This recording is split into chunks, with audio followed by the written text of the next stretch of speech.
성경 말씀 봅니다.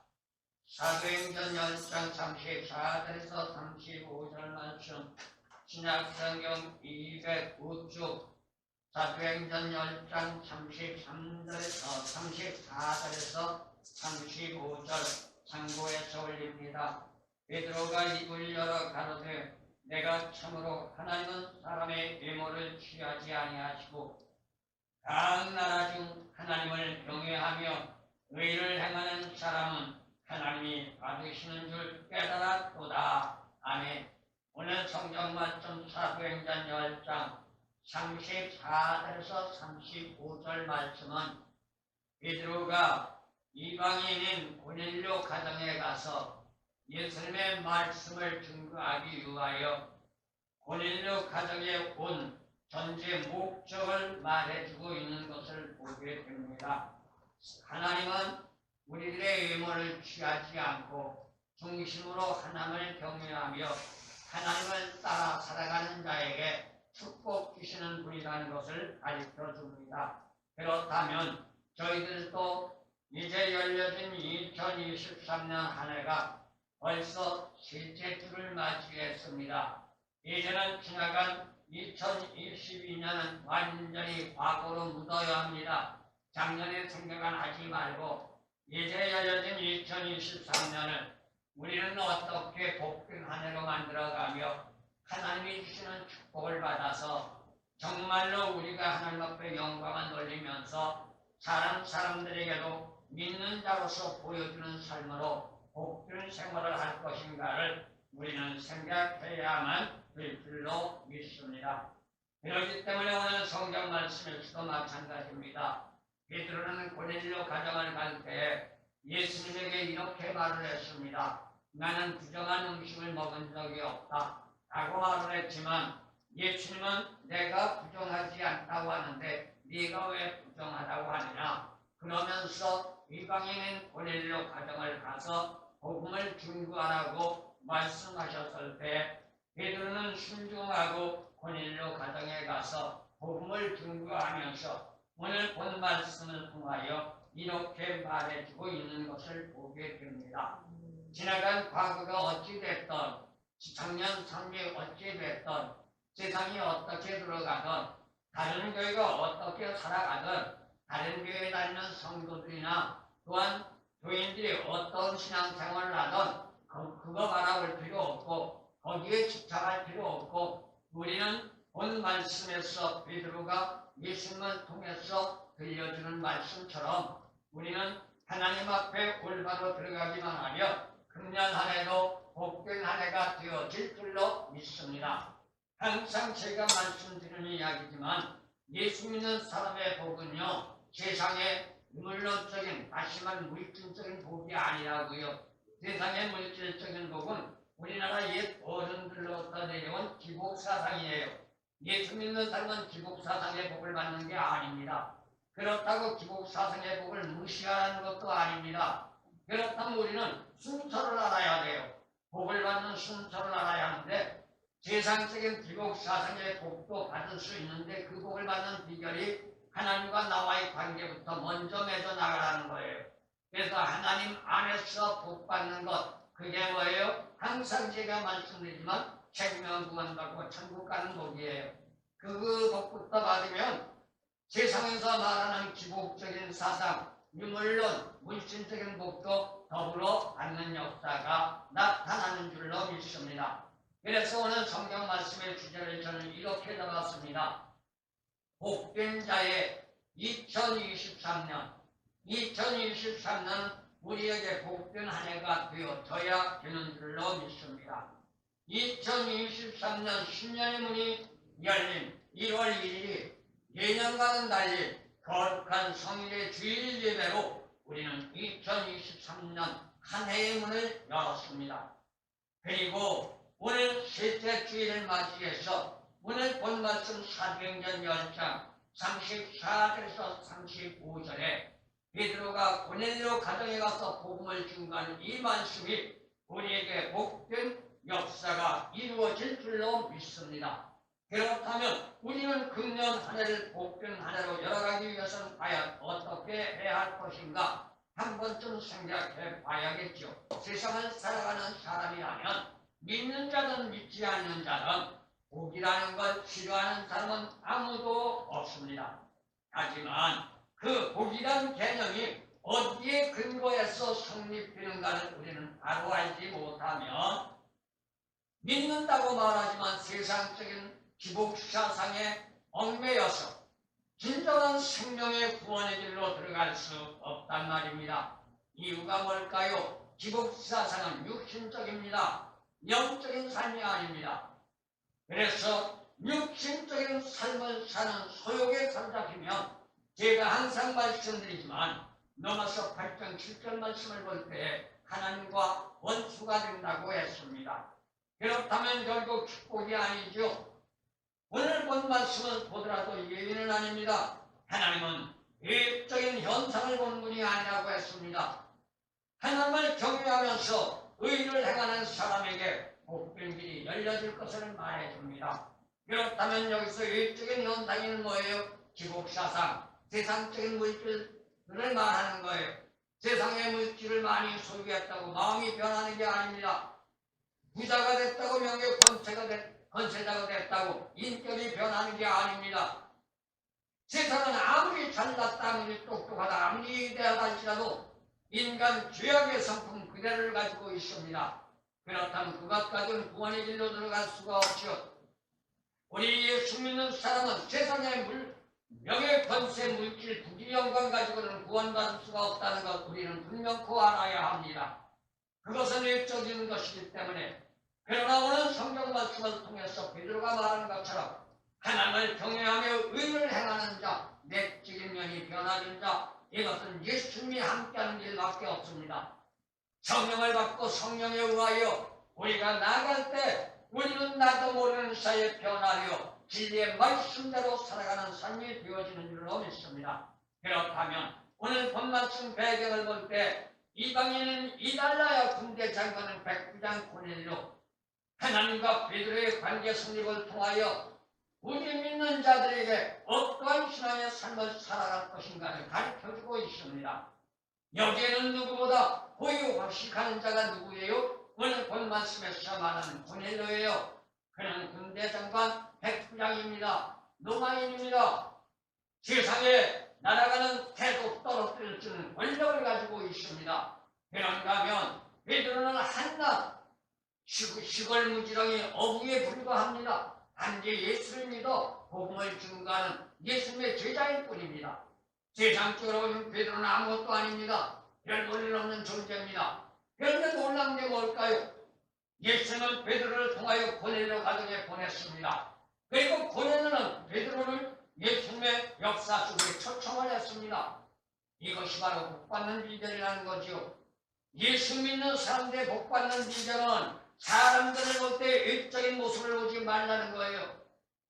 예수 믿는 사람의 복받는 비결은 예수 믿는 사람을 찾을 때 그 사람 심령 속에 예수가 있느냐 없느냐, 하나님이 있느냐 없느냐, 성령이 함께 하느냐 안 하느냐를 보라는 겁니다.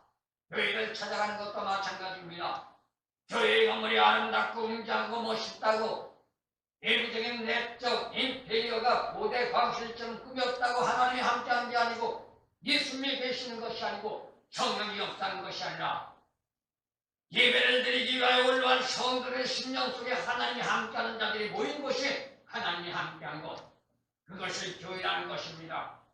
그런데 오늘날 현실은 웬일인지 몰라도 이러한 전제 조건을 배제하고 오직 보여지는 현상에만 집착하여 눈요기를 하기를 급급해하고 있습니다. 건물이 큰 곳, 사람이 많은 곳, 내부 인테리어가 멋있게 된 것, 오케스트라로 세상에 만만한 음악을 틀고 나가는 것, 그것은 찬송이 아니죠. 그러다 보니 어떤 문제가 나와요? 믿는 자들이 믿는다고 말을 합니다. 자기는 최상이라고 말합니다. 자기는 복 받았다고 말합니다. 그런데도 불구하고 문제가 뭐예요? 세상은 밑바닥으로 건조악질합니다. 예수 믿는 사람이 얼마나 들어가고 예수 믿는 사람이 진리 안에 서고 예수 믿는 사람이 하나님과 함께하면 세상도 바뀌어집니다. 진리 안으로 바뀌어집니다. 그런데 오늘날 현 시대를 보세요.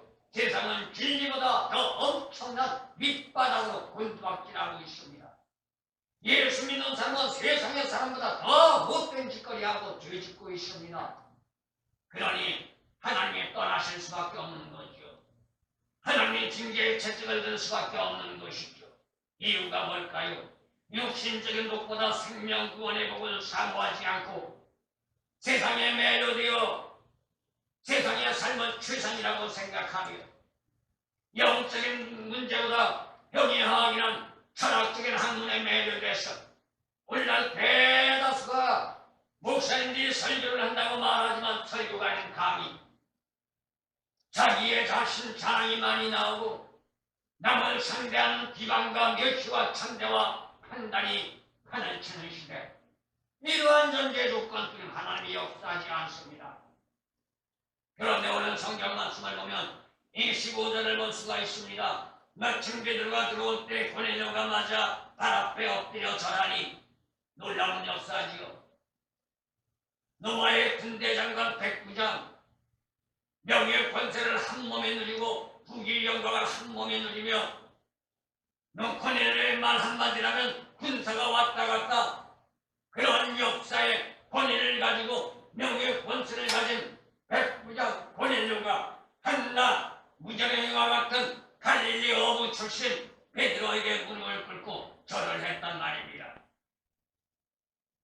이것이 바로 복받는 비결입니다. 이것이 바로 구원받고 천국 갈 수 있는 비결입니다. 내 잘났다 깝치면 하나님은 역사하지 않습니다. 아무리 내가 명예 권세를 가지고 부귀 영광을 가지고 창자하게 나보다 못하다 할지라도 그를 나보다 낮게 여기며 오늘 본 말씀 고넬료처럼 겸손하게 낮아지는 자에게 하나님은 함께한다는 것을 우리는 생각해야 합니다. 영원한 생명구원인 영생복락을 얻기 위하여 베드로는 이렇게 겸손한 자리에 내려야 앉는 겸손한 자리에 있는 고넬료를 맞이할 수 있었던 것을 보게 됩니다. 낮아지는 자가 복되라고 말씀하신 예수님의 말씀에 고넬료는 그 말씀을 지키는 자였습니다. 예수를 영접하지 못했고 구원을 받지 못했지만 이미 고넬료는 그러한 삶으로 살아갔다는 것을 보게 됩니다. 4절에서 볼 수가 있습니다. 고넬료가 주목하여 보고 두려워하는데 주여 무슨 일입니까? 전사가 하는데 내 기도와 구제가 하나님 앞에 상달하여 기억하신 바 되었으니 고넬료의 평상적인 삶을 하나님이 기억하신대요. 그냥 기억만 한 것이 아니라 고넬료를 구원시키기 위하여 천사를 통해서 베드로를 초빙하도록 하셨던 것을 보게 됩니다. 이제 열려진 2023년 우리는 누가 뭘 한달지라도 주님만에 들어온 하나님의 자녀들이라면 그 누가 무엇 한달지라도 그 누가 어떤 과정 여건을 가지고 우리에게 손가락질하고 비방한다 할지라도 진리의 말씀에서 떠나지 말고 오늘 본 말씀 고넬료의 삶의 생활에 하늘에 상달려 하나님이 기억했던 것처럼 우리는 또 우리의 신앙의 삶을 하나님이 기억할 수 있는 저와 여러분들 되어지기를 축원합니다. 그러기 위해서는 어떻게 할까요? 44절에서 48절 말씀을 보면은 말씀이 생활화된 것이 고넬료였고 생활이 말씀화된 것이 고넬료였던 것을 보게 됩니다. 복받는 비결 어떻게 보면 간단해요. 말씀대로 살면 돼요. 내 생각 내 뜻 내 맘 맞는다 안 맞는다 따지지 말고 성경 말씀 그대로만 살아가면 고객이는 열려지는 줄로 믿습니다. 그리고 또 한 가지 생각해 볼 수 있는 것은 복된 2023년 한 해를 만들어가기 위해서는 우리는 어떻게 할 것인가? 사실 이것은 말처럼 쉬운 일은 아닙니다. 믿는다는 말만 가지고는 성립할 수 없는 일이기 때문입니다. 그렇다면 믿는 자신이 수고하고 애쓰며 주력해야 한단 말입니다. 그냥 믿는다고 복이 오는 게 아니에요. 구원의 역사도 마찬가지예요. 내가 믿는다고 교회 다닌다고 구원의 길이 열려지는 게 아니란 말이에요. 그렇다면 어떻게 돼요? 믿는 감자 복된 삶을 살아가기 위해서 성경 말씀을 통하여 믿는 자가 어떻게 해야 한다는 것을 우리는 바로 받아들여야 합니다. 구원의 역사도 마찬가지입니다. 구원을 받으면 천국 간다는 건 삼척 동자도 다 알아요. 오늘날 예수 믿는 사람이라면 구원받고 천국 간다는 건 모르는 사람 하나도 없어요. 그런데 문제는 뭐예요? 구원받고 천국 간다는 건 아는데 구원받고 천국 가는 방법론을 모른다고요. 또 설령 방법론을 안달지도 그것이 번거롭고 힘들고 어렵기 때문에 생활하러 살아가려고 하지 않아요. 여기에서 문제가 있다는 거죠. 힘들고 어려워도 고통스럽고 괴로워도 하나님이 말씀하시고 주님이 말씀하시고 성령님이 말씀하신 것은 아멘으로 화답하며 순종하고 들어갈 때 하나님의 선물의 역생 구원과 축복의 역사가 우리에게 주어진단 말입니다. 그러니 말처럼 쉬운 게 아니죠. 그렇다면 복의 문을 열어가고자 한다면 어떻게 할까요? 그 인간적인 성정부터 죽여야 합니다. 나를 죽이란 말이에요. 내 성질을 죽이고 내 기분을 죽이고 내 모든 전제 조건을 죽여버리란 말이에요. 성질이 있다는 건 뭐예요? 내가 살았다는 얘기예요. 내가 살았다는 건 저부터도 사단마귀가 아직도 여기 있단 말이에요. 이걸 죽이지 않으면 하나님은 역사하지 않습니다. 인간 자신의 체면도 자존심도 다 내려놔야 합니다. 누가 나를 무시하든 멸시하든 천대하든 거기에 대항하지 말고 억울하고 분하다면 대항하지 말고 무릎 꿇고 하나님 앞에 기도하라는 말이에요. 그러면 성경 말씀은 분명히 우리에게 말합니다. 내가 네 대신 원수를 갚아주리라. 하나님이 갚아주신대요. 이유는 뭘까요? 내가 분하고 억울하고 기분 나쁘다고 같이 대항하게 되면 내가 죄 짓는 거예요. 죄를 짓게 되면 자칫 잘못하면 어떤 문제가 나와요? 회개를 해도 용서받을 수 없는 죄를 짓게 됩니다. 왜 그럴까요? 성경은 우리에게 말합니다. 알면서 저지르는 죄는 용서하지 않는데요. 그러나 억울하고 분하고 풍탄스러워도 하나님 앞에 무릎 꿇고 하나님 앞에 기도할 때 하나님이 나 대신 원수를 갚아주면 나는 죄 안 지니 구원받았던 자가 그 구원을 유지하고 천국 갈 수 있는 길이 열려진다는 것을 가르쳐 줍니다.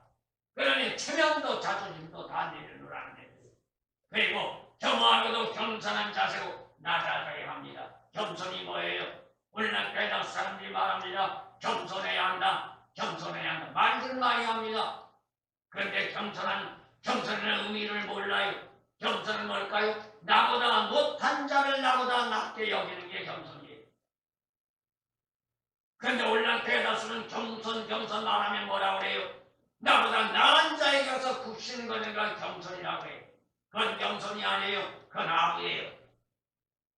그거는 하나님 앞에 인정받을 수 없습니다. 나보다 못한 자, 내가 숨길 수 없고 내가 대접할 수 없고 내가 칭찬할 수 없고 내가 존경할 수 없는 별볼 넘은 무지렁이 같은 인생을 나보다 낮게 여기며 그를 섬기고 그를 위할 때 그것을 겸손이라고 말하는 겁니다. 그러한 삶을 누가 살았어요? 예수님이 살았어요. 높고 높은 하늘 보좌를 팽개치고 낮고 낮은 죄 많은 인생의 몸을 빌려 이 땅에 오신 주님, 대접받아도 신통치 않고 존귀 명예 권세를 받아도 신통치 않은 예수님이 우리에게 멸시 천대를 받았고 핍박과 박해와 고통을 받다 못해 십자가에 못 박혀 돌아가셨지만 그러나 이러한 우리 인간들을 저주하지 않았고 책망하지 않았고 아버지여 저들의 죄를 알지 못하오니 용서해 주옵소서. 오히려 중보기도를 한 예수님이라는 것을 가르쳐줍니다. 그래서 사도와는 빌립보 교회를 통해서 말합니다. 예수님을 본받으라고. 맞습니다. 우리가 본받아야 할 인간은 예수님밖에 없습니다. 만약에 그렇지 않으면 어떻게 될까요? 삶의 생활은 여전히 육신적인 삶으로 안일과 안욕이란 과욕에 매료될 수밖에 없단 말이죠. 이렇게 되면 유물론이라는 물질적인 현상에서 벗어날 수가 없습니다. 믿는 자의 복이 뭘까요? 현상적인 유물론 쪽이 아닙니다. 형식사학이란 영적 고차원 문제란 말입니다. 그게 뭐예요? 생명구원이에요. 천국 가는 거예요. 이 말을 다른 말로 말하면 에덴의 동산에서 잊어버렸던 생명을 예수를 믿고 다시 찾아 하나님의 자녀가 되는 거예요. 에덴의 동산에서 무엇을 잊어버렸어요? 하나님의 주신 생명, 우리의 생명을 잊어버렸단 말이에요. 에덴의 동산에서 추방되는 그 순간 우리는 죽은 자입니다. 산 자가 아닙니다. 이 말을 다시 말하면 영의 존재가 아닌 혼의 존재가 되어버렸단 말이에요. 그래서 욥기서에 가서 보면 혼의 존재 생물은 죽으면 땅으로 들어가고 인생은 죽으면 하늘나라로 간대요.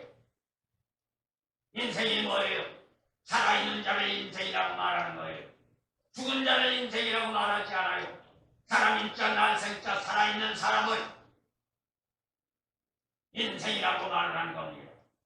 그럼 여기서 살아있는 건 누굴 말해요? 우리가 걸어다니니까 살아있는 게 아니고 말을 하니까 살아있는 게 아니고 밥을 먹고 일을 하니까 살아있는 것이 아니라 여기에 예수의 영, 하나님의 영이 들어온 자가 살아있는 자라는 겁니다. 여기에 예수의 하나님의 영이 다시 들어와 산자가 될 때 그 자를 일컬어 말해서 구원받은 자라고 말할 수 있다는 겁니다. 이유는 뭘까요? 창세기 2장 7절 말씀을 나가볼 때 인간은 하나님의 창조물입니다. 본향의 에덴의 동산에서 영생의 복락을 누리신 복된 존재였습니다. 그러나 불성실한 불순종으로 하나님의 징계를 받아 신라곤으로 추방당했습니다. 그 결과로 하나님이 선물하셨던 생명을 잊어버렸어요. 왜 잊어버려요? 하나님이 거두신 거예요. 생명은 우리의 것이 아닙니다. 하나님의 것입니다. 하나님이 우리에게 주셨던 생명, 죄를 짓고 불순종함으로 창세기 3장 23절 말씀 나가서 볼 때 하나님이 그 생명을 걷어버린 거예요.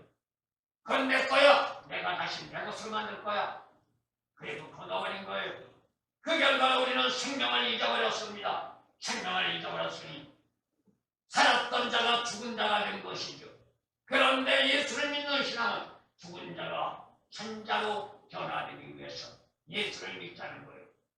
죽은 자가 산자가 되지 못하면 하나님의 자녀가 될 수가 없습니다. 죽은 자가 산자가 되지 못하면 우리는 천국을 갈 수가 없습니다. 천국이 어디예요? 창세기에서 말하는 에덴의 동산이에요. 에덴의 동산으로 돌아가면 우리는 일하지 않아도 돼요. 옷이 필요 없어요.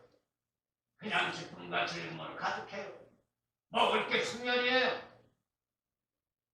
그런데 이러한 결과로 죽은 자가 되어 결국은 인간은 유물론주의자가 되어버리고 마는 거예요. 육신적인 일과 안욕을 최고선이라고 착각하게 된 것이죠. 그 결과로 사단 마귀들의 미사 여부한 미혹과 유혹에 넘어가고 말았습니다. 창세기 3장 6절 말씀을 나가서 보면 어떤 문제가 나와요. 그 결과로 죄악의 나락으로 추락한 게 인생이란 말이에요. 세상도 마찬가지입니다. 죄지면 어디로 가요? 깜빵 가지요. 영창 가지요. 이걸 오늘날 현 시대적인 세상으로 말하면 이 지구촌에 사는 우리는 지금 무엇을 하고 있느냐? 죄를 짓고 영창 생활하는 거예요. 깜빵 생활하는 거예요. 여기서 벗어나기 위하여 예수 믿자는 거예요. 여기서 벗어나기 위하여 잊어버렸던 생명을 다시 찾자는 거예요. 그게 예수 믿는 일이고 그것이 구원받는 일입니다. 이를 해결하기 위해서 우리의 인간으로는 할 수가 없기 때문에 하나님의 아들이 예수님 말씀이 육신되어 이 땅에 오신 겁니다. 괜히 온 게 아니에요. 심심해서 온 게 아니라고요. 시간이 많이 남아 돌아서 온 게 아니에요. 저와 여러분들 죽은 생명을 산 생명으로 회복시키기 위해 예수님이 오셨단 말입니다. 죄악된 속에서 벗어나 잊어버렸던 생명을 회복하고 우리의 본향인 에덴의 동산으로 돌아가기 위해서 예수님이 이 땅에 오셨다는 것을 우리는 생각해야 됩니다. 이게 뭐예요? 우리에게 최상의 복이에요. 예수님이 이 땅에 오시지 않고 우리를 위하여 말씀이 육신이 되지 않았다면 우리는 영원토록 음부에 내려가 허덕일 수밖에 없습니다. 이 땅에 산다 죽으면 군부로 가요. 지옥으로 간단 말이에요. 천국을 갈 길이 없어요. 그래서 하나님의 창조물인 인간이 지옥의 생활을 하는 것을 불쌍히 여겨 하나밖에 없는 아들 예수를 우리 인간의 몸을 빌어 이 땅에 보내시고 십자가에서 에덴의 동산에서 불순종했던 죄를 해결하기 위하여 제물이 됐던 거예요. 그래서 속죄진 거예요. 믿는 자가 복된 자가 되려면 어떻게 할까요? 단순하게 믿는다는 게 아닙니다. 예수 안의 삶으로 변화되어야 합니다. 예수 안의 삶으로 변화되지는 복된 자가 될 수가 없습니다. 이것은 어느 누구를 막론하고 이해가 될 수 없습니다. 그런데 그냥 되는 게 아니에요. 예수님이 땅에 오셔 우리를 위하여 대속주가 되어 십자가를 짊어진 구속의 역사가 나타났다고 해서 그냥 믿는다고 되는 게 아니에요. 믿고 들어가는데 어떻게 믿어야 하는 것을 알아야 하고, 구원을 받는데 어떻게 구원을 받는다는 걸 알고, 거기에 깨달음과 암과 전제 조건 속에 살아갈 때 우리에게는 천국 가는 길이 열려질 수 있단 말이에요. 예레미야 4장 14절 말씀 보면 구원은 어떻게 하냐? 악을 제거해라. 악을 제거하라는 게 뭐예요? 그 얘기하는 말이에요. 씻어버리라는 얘기예요. 우리가 더 옷을 입고 더러워지면 빨래를 하듯이 우리의 육신의 죄를 우리는 예수님의 피로 빨래해서 씻어내야 돼요. 그래서 예레미야서는 말합니다. 양잿물로도 비늘물로도 우리 인간의 죄는 씻을 수가 없다고. 오직 씻을 수 있는 것은 십자가상에서 흘리신 예수님의 피로만이 씻을 수 있다고 말합니다. 그러려면 어떻게 해야 돼요? 예수 안으로 들어가야 돼요. 말씀대로 살아야 돼요. 이게 우리가 열려진 2023년을 복받는 비결이 되는 줄로 믿습니다. 이렇게 마지막 말씀드립니다. 복된 자로서의 살아가기 위해서는 어떻게 할 것이냐? 이는 한마디로 말씀이 생활화가 되어야 합니다. 고넬료를 본다면 경건한 삶의 소유자로 그의 신앙적인 삶이 4절 말씀 아까도 말씀드렸습니다. 하늘 보좌에 상달됐다고 말하고 있습니다. 그냥 우리가 복받는 게 아니에요. 내 자신이 생각해서 열심을 냈으니까, 내 자신이 생각해서 말씀대로 살았으니까, 내 자신이 생각할 때 이만하면 내가 신앙으로 살았어, 이만하면 하나님이 좋아할 거야, 이만하면 사람들이 나를 인정해, 이런다고 우리가 문제가 해결되는 게 아니라 오늘 본 말씀 4절에서 말하는 것처럼 우리의 삶의 생활이 하늘에 상달되어 하나님이 기억해야 한단 말이에요. 이것이 복받는 비결입니다. 믿는다고 한다면 믿음의 삶이 하늘의 보좌에 상달되어야 하고, 그리고 나서 하나님이 기억하고 인정해야 돼요. 그냥 기억만 해서는 안 돼요. 인정해야 돼요.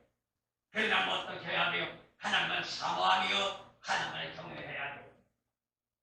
그리고 하나님을 존경하는 마음으로 언제나 하나님을 경배할 수 있는 삶이 되어져야 합니다. 경배가 뭐예요? 예배예요. 우리는 주일날 1시간 올라와 예배드리는 걸 끝내서는 안 돼요.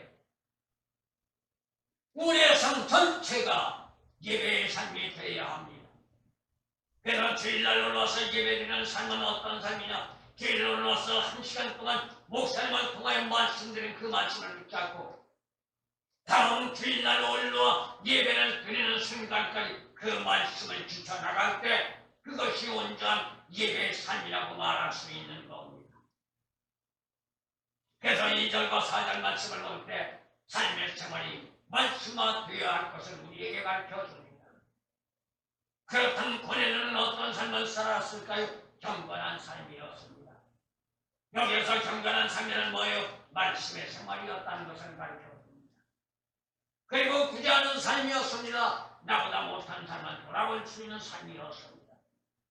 그리고 무릎 꿇고 기도하는 삶이었습니다. 경건한 삶, 구제하는 삶, 기도하는 삶을 하나님은 기억했고 하나님은 인정했단 말이에요. 그런다면 오늘 성경 말씀을 상고할 때 고넬료는 어때요? 자기는 명예, 권세, 부귀, 영광을 가지고 사람들에게 권위를 가지며 사람들을 부리며 정말로 사람들 위치에서 돕고 있는 사람이었지만 인간관계를 차별하지 않았어요. 그런데 오늘날 이 시대는 어떨까요? 예수를 믿는다고 말하며 자기는 하나님이 함께하고 성령받아 하나님의 영광을 드러냈다고 큰소리 빵빵 치지만 인간관계를 차별하는 일들이 너무나도 많단 말입니다. 나보다 못한 사람은, 나보다 적은 교회, 나보다 별 볼일 없는 사람은 인간 대접하려고 하지 않고 멸시하고 천대하며, 때로는 그러한 사람들이가 인사를 해도 거들떠보지도 않고 인사도 하지 않고, 너가 나와 무슨 관계야? 네가 나를 어떻게 상대해? 이러한 모양새로 사람들을 무시하는 결과가 너무 많단 말입니다. 이러한 사람은 진정한 예수 믿는 사람이 아닙니다.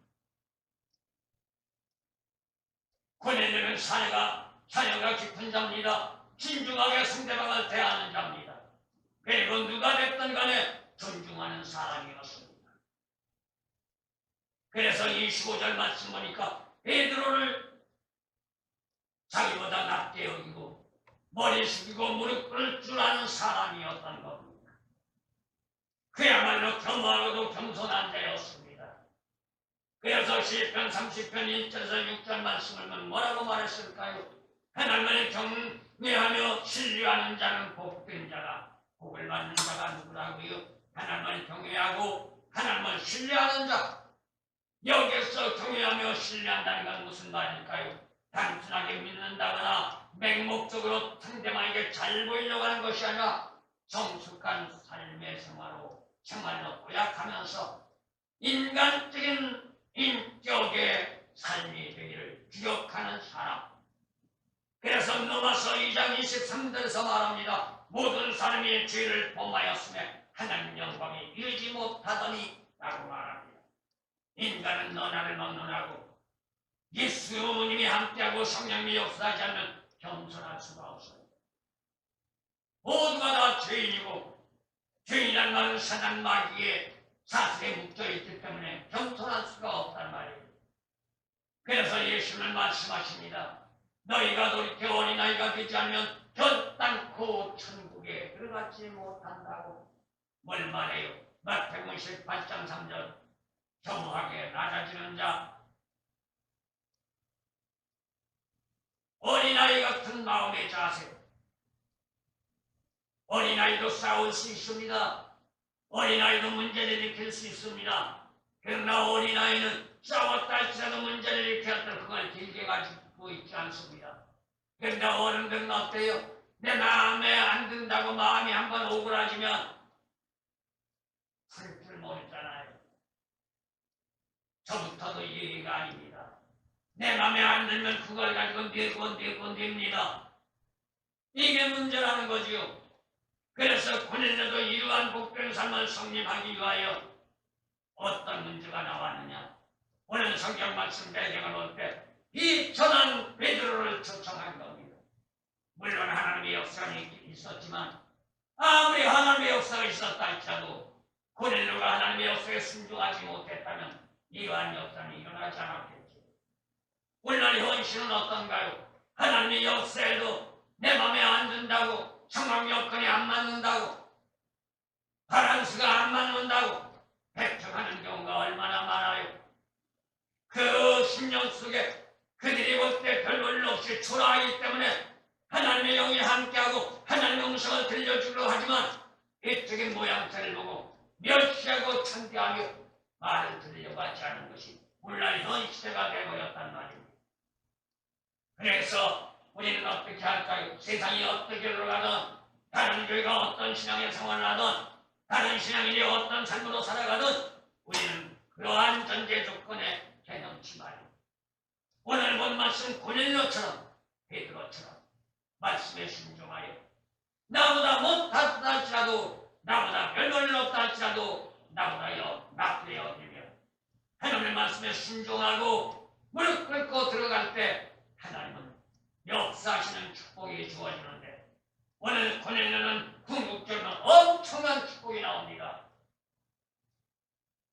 고넬료만이 축복받은 게 아닙니다. 그의 가정과 그가 아는 지인들까지도 축복받고 구원받는 역사가 나타났던 것을 보게 됩니다.